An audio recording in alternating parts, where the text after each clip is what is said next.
La matinale d'Europe 1, 6h30, 9h. Thomas Soto.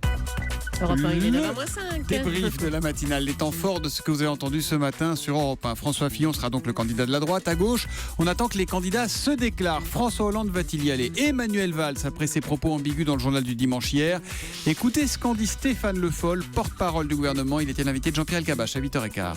Il n'y aura pas de primaire entre le président de la République et le Premier ministre. Les choses ont été dites et de manière claire.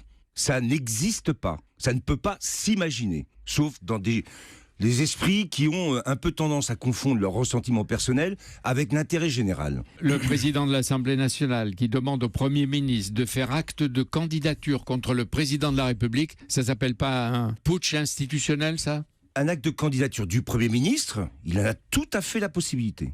Mais à ce moment-là, il n'est plus Premier ministre. C'est aussi simple que ça. Stéphane Le Foll qui dit clairement qu'il n'y aura pas de primaire entre François Hollande et Emmanuel Valls. Non, qui ne dit pas justement, qui dit qu'il n'y aura pas de primaire entre le président de la République et le Premier ministre, et non pas entre François Hollande et Emmanuel Valls. Voilà, j'ai voulu clarifier, j'ai encore complexifié.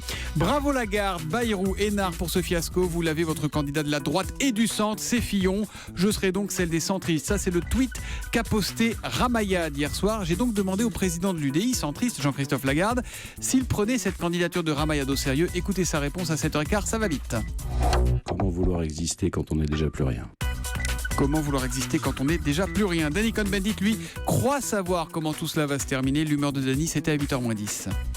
Quand une gauche au pouvoir, visiblement pour l'opinion publique, n'a pas réussi son coup, eh bien, c'est démocratiquement logique que ce soit la droite qui revienne. Donc l'alternance est logique pour vous? L'alternance, c'est une logique démocratique. Il faudrait, le seul qui pourrait peut-être sauver la gauche, c'est Emmanuel Macron. Bon, je dis pas qu'il va y arriver, je dis pas il est parti pour, je dis c'est le seul qui puisse ouvrir un espace, mais vraisemblablement c'est la droite qui sera au pouvoir après les élections présidentielles.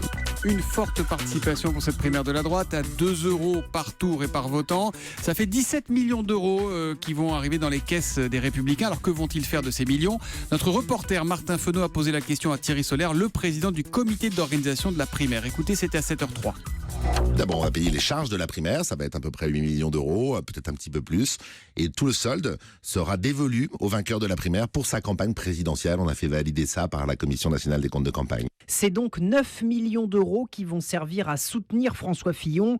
Ça équivaut à un peu plus de la moitié du budget maximal qu'un candidat peut utiliser dans sa campagne pour le premier tour de l'élection présidentielle. Je vous passe vos très nombreuses réactions sur les réseaux sociaux, chacun dans son camp, chacun selon son opinion. Et je vous lis juste la réaction de B. Prince B. London sur Twitter avec le hashtag un matin. Avec les primaires, avec les bisbilles Valls-Hollande, on en oublierait presque que le pays va mal, symptôme de l'individualisme qui règne.